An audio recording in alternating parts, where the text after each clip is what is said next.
Hello, my name is Delia. I'm 29 years old. Growing up in a small town in Ohio, my family was all I had. It was just my mom, my sister Hannah, and me. My dad died when I was 12. I still remember the day he passed away. It felt like a piece of my heart was ripped out. After that, everything changed.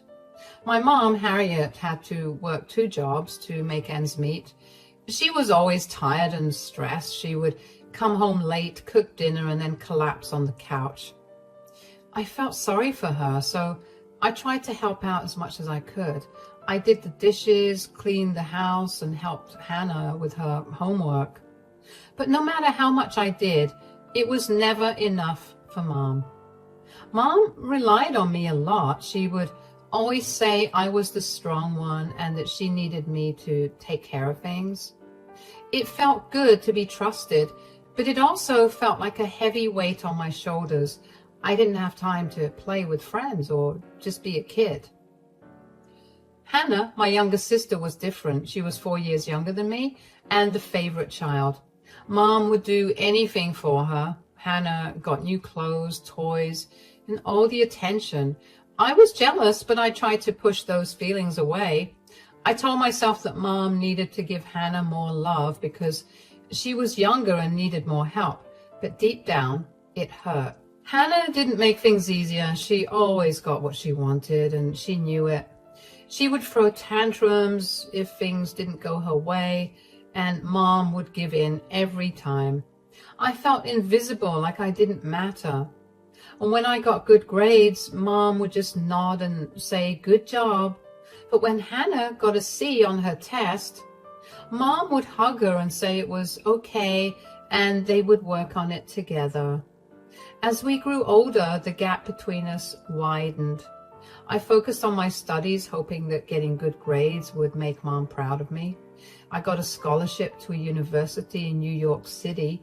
All my hard work had finally paid off, and I was over the moon. This was my ticket out. I wanted to escape the constant pressure and the feeling of being second best. I wanted to find myself and live my own life. I couldn't wait to tell Mom and Hannah, but when I did, Mom didn't react like I expected. She was quiet at first, but then she got really upset. "Mom, guess what? I got a scholarship to a university in New York City. All my hard work finally paid off. I'm so excited." "Why do you want to go so far away? What about your family here?" "Mom, this is a great opportunity for me. I've always dreamed of going to college in New York. It's one of the best schools, and I worked so hard to get this scholarship." "You're just going to leave us after everything we've been through? What about Hannah? What about me? We need you here." "I'm not trying to abandon you. I just want to go to school and get a good education. It's not like I'm leaving forever. I'll come back and visit." "Visit? That's not enough. We need you here every day. You know how hard things are. I can't believe you would even think about leaving us." "I can still help from New York. I'll send money and I'll call every day, but I need to do this for myself. I want to build a future and make something of myself. We sacrificed so much for you. I worked 2 jobs to put food on the table and keep a roof over our heads, and now you just want to leave us behind." "I know, Mom. I'm grateful for everything you've done. But this scholarship is a chance for me to achieve my dreams. I can't just let it go." "Dreams? What about our reality here? Your sister needs you. I need you. You can't just run off to New York and pretend like everything is fine here." "I'm not running away, Mom. I'm trying to make a better life for all of us. If I get a good job after college, I can help more, but I need to take this step." "I don't understand you. You're being selfish. You only care about yourself. What about Hannah? She looks up to you. What kind of example are you setting?" "I'm setting an example that it's okay to follow your dreams, even if it's hard. I want Hannah to know that she can do anything she sets her mind to. I love you both, but I can't stay here forever." "Fine, do what you want, but don't expect us to be happy about it. You're leaving us when we need you the most. I'm not trying to hurt you, Mom. I just want a chance to live my life. Please try to understand. I don't want to talk about this anymore. Do what you want, Delia. But don't forget who you're leaving behind. I'll never forget, but I have to go. I hope someday you'll understand why. We'll see. That conversation stung. I hated how my mother only saw me moving away as me abandoning the family instead of me going out to not only be myself, but to also help my family out better. I mean, my mom herself has a degree, so I couldn't wrap my head around why she was not happy for me to move out and go to college. Did she want me to follow in her footsteps and struggle? After talking to a lot of my friends, a few of my teachers, and even my school's guidance counselor, I decided to not think about how my mother felt and just move to New York. When it came time to move, neither my mother nor Hannah bid me goodbye. They stayed locked up in their rooms. I was hurting so bad, but I still let it go. Moving to New York felt like a dream come true and a big adventure. I had always lived in our small town in Ohio where everyone knew everyone. In New York, everything was different. The city was huge and bustling with people from all over the world. I missed home, but I also felt free in a way I had never felt before. I didn't have to take care of anyone but myself. I could explore new places, meet new people, and study what I loved without feeling like I was letting anyone down. I got a job as a financial analyst and worked hard to build a life for myself. But as excited as I was, it was also hard. Mom and Hannah barely talked to me after I moved. It hurt to realize that they didn't seem to care about my new life or the things I was doing. I missed them, but I also felt like they resented me for leaving. Mom's anger didn't fade quickly. She would bring it up whenever we talked on the phone. She'd say things like, "You think you're too good for us now that you're in that big city," or "You're abandoning your family." It made me feel guilty, like I was doing something wrong by wanting to chase my own dreams. Our phone calls were tense. Mom would say my sister needed me or that I should be there helping them. It was always about them, never about me. Hannah would sometimes call too. She would beg for money or whine about how hard her life was. I felt torn between my love for them and my need for independence. I tried to set boundaries, but it was hard. Every time I said no, the guilt would eat at me. I wondered if I was being selfish, but I also knew that I couldn't live my life for them. I had dreams and goals, and I deserved to pursue them. Despite all of this, being in New York was a turning point for me. I learned to stand on my own 2 feet. I got a job and started making friends who supported me. I realized that it was okay to want something different for myself, even if it meant Mom and Hannah weren't happy about it. In New York, I slowly started to heal. I made friends who supported me and understood my struggles. I found a therapist who helped me work through my feelings. I began to see that I was not responsible for my mom and sister's happiness. I could love them without losing myself. Of course, Mom and Hannah were not happy with me not prioritizing them, but that was not true. I did do my duties to them as a family, but I stopped catering to their every need. I worked 2 part-time jobs while I studied. I kept one of the pays for myself and the other I sent back home.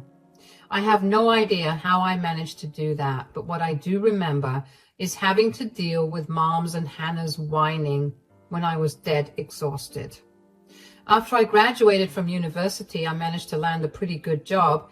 Nothing too glamorous, but enough to sustain myself, send a little money back home, and have enough in my savings. However, things between Mom, Hannah, and me only got worse. They couldn't understand why I wanted to stay in the city. Mom constantly brought up my fancy degree and how having that meant that I didn't think of them anymore. They kept telling me how they needed me at home, but conveniently, that was only the case when they needed money. Hannah always acted like she deserved everything and would add that I was never around when they needed me. It seemed like they thought that I owed them all something. Whenever I would bring up the fact that Hannah could start working so that she could provide for my mom and her, my mom would act like I just said the most heinous thing, while Hannah would throw a tantrum about being too tired always, which was usually only a result of her lazing around at home. Regardless, our arguments always came back to me sending them money and not being there with them. I tried to explain that I needed to make my own life, but they didn't want to hear it. In fact, the last big fight we had before the accident was about money. Delia, can I talk to you about something? Sure, what's up? I need a new car, and I was thinking you could help me out with some of your savings. It would mean a lot to me. I know having a car is important, but I've been saving that money for a long time. I have my own expenses and plans. I can't just give it away. But you have a good job in New York. You make a lot more money than we do. It's not fair that you get to have everything and I don't. It's not about fairness. I worked really hard to get where I am. I have responsibilities too. It's not like I'm swimming in money. You're being selfish. You don't even care about us back home. You just want to live your fancy life in the city while we struggle here. Delia, your sister's right. You should help her out. You know how hard things have been for us. It wouldn't hurt you to share some of what you have. Mom, I've been helping you as much as I can. I send money when I can, but I can't just give away all my savings. I have my own life to take care of too. You're so selfish. You think you're better than us just because you moved to New York. We need you here, and you're just ignoring us. Hannah, it's not about thinking I'm better. I just have my own dreams and goals. I can't give up everything I've worked for. We sacrificed a lot for you to get where you are. You owe it to us to help your sister. You can't just turn your back on us now. I appreciate everything you've done, but I can't keep giving up my own life. I need to take care of myself too. See, Mom, she doesn't care about us at all. She just wants to live her own life and leave us behind. That's not true. I do care about you, but I can't keep sacrificing everything for you. I need to live my own life too. You don't care about what we're going through. You're just thinking about yourself. I'm trying to balance both. I've done my best to support you, but I can't give up everything I've worked for. You're just making excuses. You don't care about us at all. You're always in the way of us having a better life. Why is it so hard for you to just give us what we want? Mom has always given you more than she let herself have. You know what, Hannah? Maybe I am in your way. Maybe it's better if I just stay out of it and let you figure things out on your own. How can you say that? We need you here. I'm sorry, but I can't keep feeling guilty for wanting to live my own life. I need to do what's right for me too. Fine, go live your perfect life in New York. We don't need you. That argument was the last straw. After that, I pulled away even more. I didn't want to fight anymore. I needed space to figure out who I was without their constant demands weighing me down. I was tired of always being the one to solve everyone else's problems. Hannah and Mom tried calling me a few times after our fight, but I ignored their calls. I needed space to focus on my own life and not feel guilty all the time. At first it was hard. I missed them and felt bad for not answering. But every time I thought about how they treated me, it made me sure I was doing the right thing. For 3 months I didn't talk to them at all. The calls and texts from them stopped coming after a while, and I felt a strange sense of peace. I could finally focus on myself without feeling like I owed them something.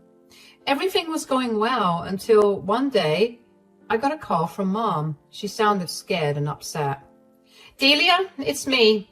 Hannah's been in a terrible accident. We were driving and everything happened so fast. I don't know what to do. Mom, oh my God, is Hannah okay? Where are you? What happened? We were on our way to the store and then this car came out of nowhere and they crashed into us and I couldn't control the car. Hannah's hurt, Delia. She's hurt really bad. Where are you now? Is she in the hospital? What did the doctors say? Yes, we're at the hospital. They took Hannah into surgery. They say that she has some serious injuries. Something about her spine. I can't believe this is happening. I'm coming home right now. I'll catch the next flight out. Please keep me updated on Hannah's condition. Is there anything else I can do? Just hurry, Delia. Hannah needs you. I don't know how this happened. One minute we were driving and the next, please hurry. I'm booking my ticket now, Mom. I'll be there as soon as I can. Stay strong, okay? We'll get through this together. I'm trying. I really am. I'm so scared. Hannah's in so much pain. I should have been more careful. I should have protected her. It's not your fault. Accidents happen. The important thing now is that we're all here for Hannah. She's going to make it through this. I should have been the one hurt, not her. She's so young. She didn't deserve this. None of us deserve this, but we have to stay strong for Hannah. She needs us now more than ever. I know. I'm sorry. I'm sorry this happened. Please hurry home. I will. I'll be there soon. Hang in there. Tell Hannah I love her, okay? I will. Hurry, Delia. I rushed to pack my things and just prayed that Hannah would pull through. The thought of my sister lying in a hospital bed, injured and in pain, filled me with a deep sense of dread. I booked a flight back home as soon as I could. The whole trip, I couldn't stop thinking about Hannah. I felt guilty for not being there. I felt even worse knowing that the last conversation I had with Hannah was a bitter argument. I wanted so badly for Hannah to be okay so that we could make up, but mostly I was scared of what I would find when I got to the hospital. When I finally arrived, I rushed to Hannah's room. Seeing her lying there, hooked up to all those machines, made me feel so sad and helpless. I held her hand and promised I would stay with her. The doctor said Hannah had damaged her spine. They said she might never walk again. Hearing that was like a punch in the stomach. Hannah was always so active and full of energy. I couldn't imagine her not being able to move around like she used to. Yeah, we had our ups and downs, but that didn't mean that she deserved what she got, or that was what I thought. I stayed with Hannah in the hospital for a long time. I wanted to be there for her and Mom. We didn't talk about our past fights. Right then, all that mattered was Hannah getting better. I helped Mom with whatever she needed and tried to support Hannah as best I could. When Hannah was finally able to go home, I stayed for a while longer. I wanted to make sure everything was okay before I went back to New York. I helped set up her room to make it easier for her to get around. I also talked to Mom about getting help for Hannah.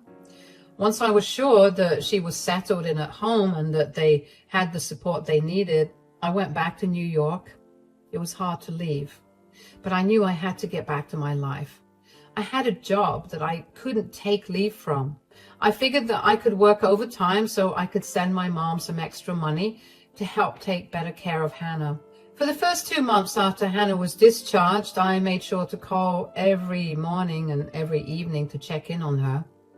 Things were tense between us still, but what mattered was Hannah being alive. Eventually they returned to their old ways. They started begging me to come back home. Mom would say things like, "Delia, we can't do this without you," and "Your sister needs you here." Hearing Mom say those things made me feel so guilty. I loved Hannah and wanted to help, but I also had my own life in New York. I know I'm coming off as entitled here, but the truth is, I knew that with my field of work, it would be very difficult to find a job back in my hometown. I stuck to my word and sent my mom money every single month to take better care of Hannah. Letting go of New York meant letting go of job stability. The last thing I wanted was to struggle like Mom. Mom would remind me of all the sacrifices she made for me growing up. I felt like I owed her, but I also wanted to be my own person. Hannah would call too, her voice shaky and sad. She said, "I need you, Delia. I can't do this without you." I could hear the pain in her voice and it broke my heart. I was so conflicted. Part of me wanted to drop everything and go back home, but another part of me knew I had worked hard to build a life in New York. The guilt kept eating at me, making me feel like I was failing both my family and myself. After a lot of contemplation, I decided to simply take the matter up with my boss. Thankfully, he was very understanding and told me that I could work from home for however long I needed. I rushed back home to help my mom and Hannah, and my mind finally felt at ease. One day, I helped Mom clean out the car. It had been a few months since Hannah's accident and things were still tough. As I was sorting through the stuff in the car, I found a small device under the seat. It was a dash cam. I remembered Mom saying that she got it for safety, but I had forgotten about it. Curious, I took the dash cam inside and plugged it into my laptop. I wanted to see if it had recorded anything before the accident. As the video played, my heart started pounding. I saw Hannah and Mom in the car. They were arguing about something. Then I heard Hannah say, "I'll make sure she gets out of our way." My stomach twisted in knots. The footage showed Hannah driving recklessly, swerving and speeding. My heart sank as I realized how dangerous it was. The video cut off just before the accident happened. I felt a mix of anger, sadness, and betrayal. Why would Hannah do something so reckless? I immediately knew that what she said had been a reference to our previous argument. Was she really that desperate for a car, that she was willing to completely change her life? I felt tears welling up in my eyes. It was hard to believe my sister, who I had always tried to help, could be so careless. I felt a deep sadness for what happened to her, but also a burning anger. I wanted to confront her, but I didn't know if I could handle what she might say. Finding that footage changed everything. It made me question everything about our relationship and the sacrifices I had made for my family. Once the feeling of betrayal subsided, red-hot anger surged through my veins. I couldn't shake the feeling of betrayal and anger. It was clear that Hannah's reckless behavior wasn't just a mistake. It was a selfish act that endangered their lives all over Hannah not getting what she wanted. I had always tried to be there for them, but this was too much. I couldn't believe how reckless and manipulative Mom and Hannah were. I knew I had to confront them, so I went into the living room, grabbed Mom's hand, and led her to Hannah's room, where I called a family meeting. When I showed Mom and Hannah the footage, their faces went pale. Mom started crying, and Hannah looked down, avoiding my eyes.